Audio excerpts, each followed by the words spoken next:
Hello, good morning. मैं नीरज जोशी, पुष्पा प्रियंका सरस्वती विद्या मंदिर inter college नागरिकता। देखिए, हमने पिछली वीडियो में रक्त वर्ग के बारे में जाना। उसमें हमने ये देखा कि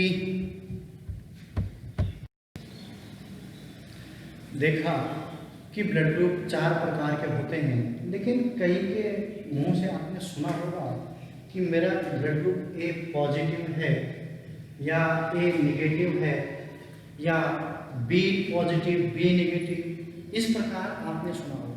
देखिए, उसके पीछे का जो रीजन था, जब कार्ल लैंडस्टीनर और वीनर ने जब रुधिर की संरचनाओं का जब अध्ययन कर रहे थे तो उन्हें एक विशेष प्रकार की संरचना दिखाई दी। जब विशेष प्रकार की संरचना क्या थी कि जैसे जिस व्यक्ति का ब्लड ग्रुप ए था, उसमें इस त्रिभुज के अलावा जो उसके जो सरफेस पर त्रिभुज के अलावा एक और संरचना दिखाई दी, वो थी चौकोर। कैसी थी? चौकोर। इस प्रकार की संरचना देखी। तो रीसस नामक बंदर, जो लाल मुंह वाला जो बंदर होता है, उसके रुधिर कोशिकाओं में ये जानने का प्रयास किया। जब देखा कि इस चौकोर प्रकार की जो संरचना पाई गई तो अचंभित हुए। तो उन्होंने कई सारे बंदरों के ब्लड को एकत्रित किया और अध्ययन किया। जब अध्ययन करने के पश्चात उन्होंने देखा कि जिसमें इस प्रकार की संरचना क्या होती है, उपस्थित होती है और कई में ये अनुपस्थित थी, इस प्रकार की संरचना देखने को नहीं मिली, तो जीव विज्ञान में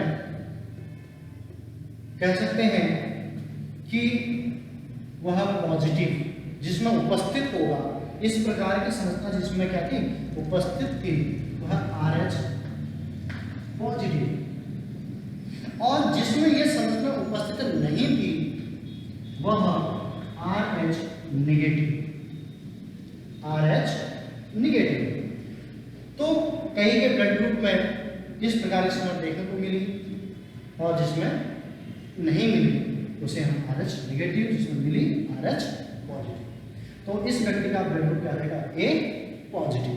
क्या रहेगा? A positive. ऐसे ही जिस का ब्लड ग्रुप B निकला, उसमें भी उन्होंने देखा कि इस प्रकार की जो चौकोर संरचना है उपस्थित थी, तो उन्होंने उसको क्या दे दिया? B पॉजिटिव या फिर कह लो RH पॉजिटिव।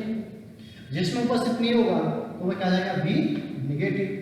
तो इसी प्रकार से अब देखिए AB में देखिए वही, यहां पर भी जिसमें चौकोर संरचना पाई गई वह AB पॉजिटिव और जिसमें नहीं पाई गई वह क्या जाएगा? AB negative. जिसका देखिए O की संरचना मैंने आपको बताई थी कि इसकी जो लाल उदाहरण होते हैं वो कह सकते हैं गोलाकार होते हैं। अब इसके सरफेस में अगर चौकोर आकृति पाई जाती है इस प्रकार से, तो वह O पॉजिटिव क्या रहेगा?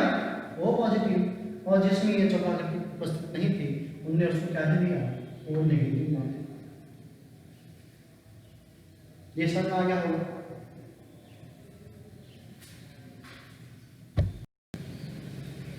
और उन्होंने इस प्रकार से जब अध्ययन किया तो देखा कि लगभग 85% जो मनुष्य थे वह क्या थे? RH पॉजिटिव थे। क्या थे? RH positive. और 15% जो थे वह RH नेगेटिव। क्या थे? RH negative. सामान्य रूप से देखिए RH नेगेटिव में आरएच पॉजिटिव के प्रति कोई प्राकृतिक एंटीबॉडीज नहीं होती है। जब कभी आरएच नेगेटिव व्यक्ति को अगर ब्लड की आवश्यकता होती है तो अगर हमने उसे आरएच पॉजिटिव रुधिर दे दिया, समझिए आरएच नेगेटिव वाले व्यक्ति के शरीर में आरएच पॉजिटिव के प्रति कोई प्राकृतिक एंटीबॉडीज नहीं होती है। बाय चांस किसी समय जब हमने आरएच नेगेटिव वाले मनुष्य को आरएच पॉजिटिव का ब्लड दे दिया, उस समय तो जो लेने वाले ब्लड का थक्का तो नहीं बनता, लेकिन उसके शरीर में एक एंटीबॉडी बन जाती है। उसके शरीर में क्या होती है? एक एंटीबॉडी बन जाती है। जब एंटीबॉडी का निर्माण हो जाता है, पुनः उस व्यक्ति को उस ब्लड की जब आवश्यकता पड़ती है, अगर पुनः हमने उसे आरएच पॉजिटिव दे दिया, आरएच नेगेटिव वाले व्यक्ति को पुनः आरएच पॉजिटिव दे दिया, तब क्या होगा? तो दोनों की आरबीसी आपस में क्या जाती है? चिपकने लग जाती है। जब आरबीसी चिपक जाएगी तो क्या होगा? बॉडी में, शरीर में ब्लड का प्रवाह रुक जाएगा, बंद हो जाएगा, जिसके कारण व्यक्ति की क्या जाती है? मृत्यु हो जाती है। धन्यवाद। देखिए इसके बाद धमनी और शिरा। मैंने आपको बताया था जो रक्त वाहिनियां होती हैं वह दो प्रकार की होती है, पहला धमनी, दूसरा क्या है? शिरा। देखिए धमनी में शुद्ध रुधिर, शुद्ध रुधिर बहता है। धमनी में कौन सा रुधिर बहता है? शुद्ध, यानी ऑक्सीजनित रुधिर या ऑक्सीजन युक्त ब्लड बहता किस में बहता? धमनी में। तो इसे क्या उल्टा शिरा, शिरा में अशुद्ध रुधिर बहता है। कैसा बहता है? अशुद्ध। धमनी क्या करती है? जब हृदय रुधिर को पंप करता है तो वह धमनी के माध्यम से, तो वह शुद्ध रुधिर जो होता है वह धमनी के माध्यम से शरीर के अंगों तक पहुंचती है, शरीर के अंगों तक पहुंचती है। जबकि शिरा का काम क्या है? वह कोशिकाओं उपस्थित अशुद्ध रुधिर,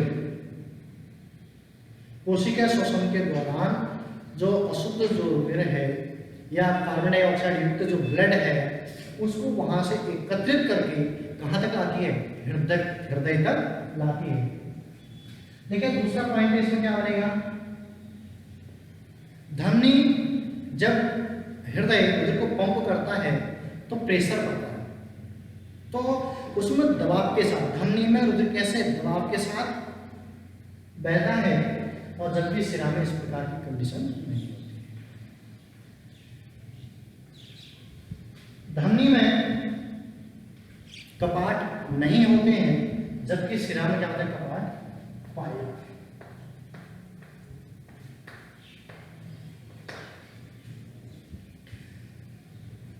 अब देखिए हमने क्या कहा? धमनी में शुद्ध रुधिर बहता है, लेकिन फुफ्फुस धमनी,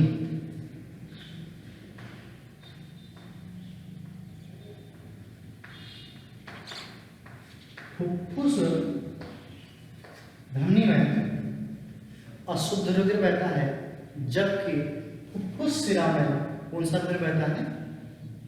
शुद्ध रुधिर बहता है, क्योंकि वह फेफड़ों से हृदय में आती है। जो फुफ्फुस धमनी होती है वो ब्लड कहाँ से?